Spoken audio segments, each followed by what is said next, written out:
Bonjour et bienvenue à tous. Aujourd'hui, on parle à la découverte d'un livre vraiment particulier. Ce n'est pas une prédiction, non, c'est plutôt une écoute. Il s'agit de Dialogues sur l'humanité retrouvée d'Adnan Ben Chakroun. C'est un voyage imaginaire, mais vous allez voir, il nous en dit long sur notre présent. Tout part de cette question.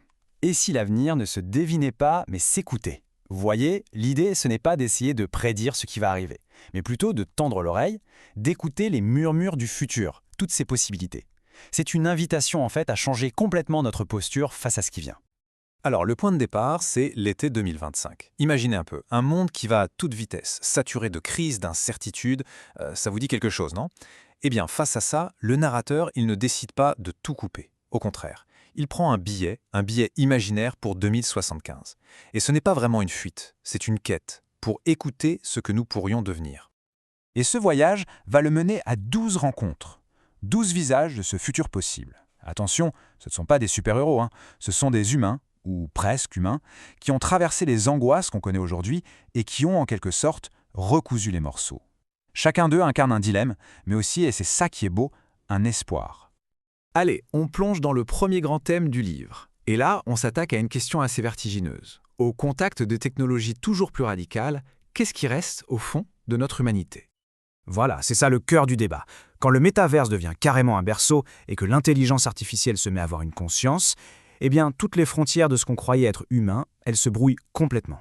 Cette phrase, elle claque, non? C'est Léa qui la prononce. C'est la toute première voix qu'on entend dans cette exploration du futur. Et en quelques mots à peine, elle résume tout son drame personnel. Alors Eléa, elle a grandi dans un monde simulé, un monde parfait, sans aucune douleur, sans aucun frottement. Mais c'est justement ça qui lui manque terriblement. Toute sa quête, c'est un voyage à l'envers, un retour vers le monde physique. Elle a un désir fou de ressentir la pluie, de tomber, et même de sentir la douleur d'une ampoule au pied. Elle dit que c'est son premier vrai handicap, et en même temps, son triomphe. C'est fou, non? On passe à une autre rencontre tout aussi troublante. Cette question, c'est Linasys qui la pose. Linasys, c'est une androïde conçue à la base pour tenir compagnie à des personnes âgées. Sauf qu'un jour, elle se met à pleurer.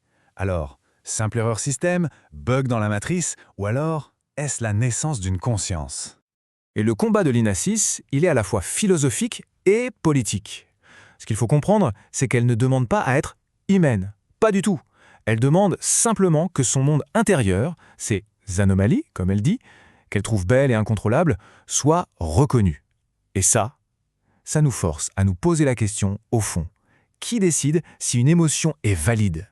L'organe qui la produit ou la profondeur qu'elle atteint? Bon, après ces questions très intimes sur l'identité, le livre élargit complètement la perspective. On passe de l'individu au collectif. La question devient comment on fait pour reconstruire nos sociétés face à des défis qui, eux, sont monumentaux. Et là, on explore deux crises majeures. D'un côté, la montée des eaux qui redessine littéralement la carte du monde et qui nous force à être incroyablement innovants. Et de l'autre, une menace plus silencieuse, l'effacement numérique, qui met en péril notre mémoire collective. Écoutez cette phrase. C'est magnifique, non? C'est Ibrahim qui dit ça. C'est un ancien berger, un réfugié climatique qui a absolument tout perdu à cause de la montée des eaux. Mais de cette perte totale, il a réussi à faire une force créatrice. Ibrahim, c'est le maire de Nemos, une ville entièrement flottante, où la gouvernance est, pour le coup, liquide. Là-bas, il n'y a ni propriétaire, ni banquier. La vraie richesse, c'est la mémoire qu'on partage et les compétences de chacun. C'est une société qui a enfin compris qu'elle ne vit pas au-dessus de la nature, mais avec elle, en plein dedans. Allez, on change de décor et on change de combat. Cette phrase, elle est d'Aerav. Dans son futur à lui, la plus grande menace, ce n'est pas l'eau, c'est l'oubli. Aerav, c'est un gardien de la mémoire. Arav, il se bat contre un massacre silencieux, les grandes purges numériques, l'effacement volontaire de pans entiers de l'histoire, que ce soit par des États ou des multinationales. Face au cloud qui est modifiable à l'infini et complètement éphémère, sa résistance à lui, elle est matérielle, de l'encre, du papier. Il est convaincu que la mémoire, pour survivre, elle a besoin d'un poids, d'un frottement, d'une trace physique. Et tout ça, ça nous amène à la dernière partie du voyage. C'est sans doute la plus philosophique. Une fois qu'on a réussi à survivre à tout ça, une fois qu'on est en sécurité, comment est-ce qu'on donne un sens à cette survie? C'est la question ultime. Si le but de la vie, ce n'est plus de produire plus, d'accumuler plus, de croître sans cesse, alors, vers quoi est-ce qu'on se tourne? Le livre, lui, explore des pistes, comme le silence, l'art et la décélération. Pour comprendre cette idée, on rencontre Shen. Et toute sa trajectoire de vie, elle est résumée dans cette phrase. C'était un ancien trader haute fréquence à Hong Kong. Il vivait littéralement à la vitesse des marchés financiers. Son cœur battait au rythme des flux de la bourse. Et puis, un jour, Shen opère une rupture totale. Il ne rejoint pas une religion, non, mais une pratique, le silence. La lenteur radicale. Son objectif, ce n'est plus de gagner de l'argent, mais de produire du temps. Il dit cette phrase qui résume tout. J'ai été trop utile, aujourd'hui je suis inutile, donc inoffensif, donc libre. Vous voyez, c'est bien plus qu'une histoire personnelle. C'est le portrait d'une société qui a complètement redéfini le mot valeur. L'inutilité n'est plus un échec, c'est devenu un espace de liberté, une forme de résistance à l'optimisation permanente. Sa quête, elle illustre cette bascule fondamentale. Passer de la performance à la présence. Et voilà, le voyage dans le temps s'achève. Le narrateur revient en 2025.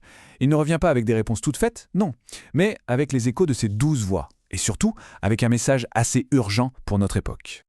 Finalement, si on devait tout condenser, le message du livre tient peut-être dans ce contraste saisissant. La sagesse qu'on rapporte de 2075, elle n'est pas technologique, elle est philosophique. Le point crucial, c'est ce basculement de priorité. On passe de l'accumulation matérielle à la quête de signification. Et c'est l'appel final que lance l'auteur. Ce livre, ce n'est pas une conclusion, c'est un point de départ. En fait, il nous remet le stylo entre les mains. Il nous rappelle que l'avenir, ce n'est pas une fatalité qu'on doit subir, c'est un récit qu'on doit construire, tous ensemble. Et donc, la question nous est retournée. Parmi toutes les voix qu'on entend, tous les scénarios, toutes les peurs et tous les espoirs qui nous entourent en ce moment, lesquels est-ce qu'on choisit d'écouter, nous? C'est peut-être là, finalement, que tout commence.